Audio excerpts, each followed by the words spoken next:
Hi guys, welcome back to my channel. As you all know, I'm Glow with NG. Yeah, a lot of persons used to ask what the NG stands for. NG stands for Ngozi. Yeah. So on today's video, it's a clip I cut out of my previous video just to show you how I achieve a flawless eyebrow. Yeah, so guys, first you want to use your spoolie brush to brush out your hair just to keep all the hair in place and in one direction.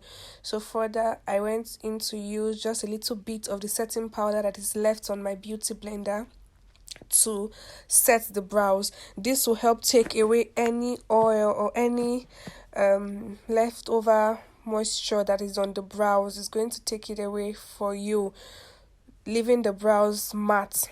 So I'm further going into my H&E brow pomade in the shade Nubia, and I'm using my Mirac angled brush to outline the brows. Okay, one thing you want to do is you want to outline based on the natural shape, as much as you want to give a perfect shape to the brow, but try not to ignore the natural shape of the person's brow while outlining. So yeah, this is me outlining and brushing at interval, outlining and brushing the hair at interval. So yeah, I outline the down on both sides, then I go further to outline the top of the brows on both sides. Yeah guys, so I'm just going to allow you guys watch that in a moment. Yeah, so guys, yeah, that is me outlining the brows, the upper part of the brows. So I'm doing it for both sides simultaneously. Yeah, so I discovered if I'm drawing my brows and I draw one first, now drawing the second one, especially when I draw the left hand side first, it will be more difficult for me to now draw the right hand side later on. So most times I usually draw them simultaneously. Like if I draw a line here, I go to the other brow and draw a line, draw the same line, just so I try to keep both of them coordinated and looking more alike with each other. Yeah, so I'm just outlining. Just take your time, especially when you're using your brow pomade. Take your time to outline properly. Yeah, as much as you can use your concealer to make some corrections, but try to outline properly. So now I'm going into my Davis pencil to fill in the brows from the edges. The idea about your brows is that from the beginning of the brows it's supposed to come in lighter, then to the end of the brows it's supposed to be more dense. Yeah, so I filled in the brows with my David's pencil, and now I'm concealing my brows, and I'm using the LA Girl concealer in Fawn to conceal the brows. So Fawn, I'm using Fawn for the brow bone to the edge of the brows. Yeah, this will help define your brows and make it as much as it's correcting, it's defining the brows and making it bold. Yeah, so guys, I'm doing the same thing to the second brow. Yeah, I'm concealing, making sure I'm cleaning out every all the excess that is not supposed to be there.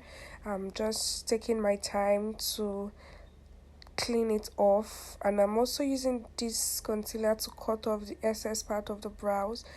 Yeah, just so I have a flawless looking brow. Yeah, so guys, this is it. So furthermore, I'm going into my LA Girl concealer in Chestnut for the inner corners of the brows. Chestnut is a dark shade, so I do not want to lose my nose contour that I already achieved. So I'm going into Chestnut for the inner corners of the brows, just to retain, as much as it's concealing the brows, I'm also retaining my nose contour so I don't lose it. Yeah, you can use the same concealer shade from beginning to the end, but just make sure when blending you blend and you also reinforce your nose contour just so you don't lose it. But I had the luxury of time, so I wanted to use a darker shade for it. So now guys, I do not conceal the topmost part of my brows all the time, but when need be I do conceal. And while concealing the up of your brows, you do not want to use a concealer shade that is so light. You want to use a concealer shade that is exactly as the foundation shade, or as exactly as the skin shade of the model, or of the skin shade of the person you're making up. So if you're going maybe 0.5 shade away lighter, or one shade lighter, just ensure you blend properly so you don't have patches, or you don't have so many lines of so many unblended things looking in or being visible in your brows. So yeah, like I said, you blend it out properly. Yeah, so this is me blending the top of the brows, blending the down parts that I concealed. Yeah, so furthermore, I'm going to be using my powder palette to set the concealers. Yeah, so you set in the same manner you concealed. The brow bone you set with a lighter powder, the inner corner you set with your contour powder, the top part of the brow you set with your face powder shade. Yeah, so I actually had like a fallout on the forehead, so I'm just trying to correct it. I don't know if you guys can see that, but I'm just trying to correct it over there. Yeah, so guys, this is just me blending in everything to achieve a together look. I don't know if that makes sense, but yeah, to achieve a united look. So like I said, I blended and I used my powders to set the brow bone, the inner brows, the top part of the brows. Yeah, you're gonna see that in a moment. That's if I have the clip for it. I'm so sorry guys. I almost lost everything for this video, but thank God I had this to show forth. Okay, yeah, so this is me using my powder palette to set the brows, the brow bone, the inner corners of the eye, and the top of the brows. Thank you.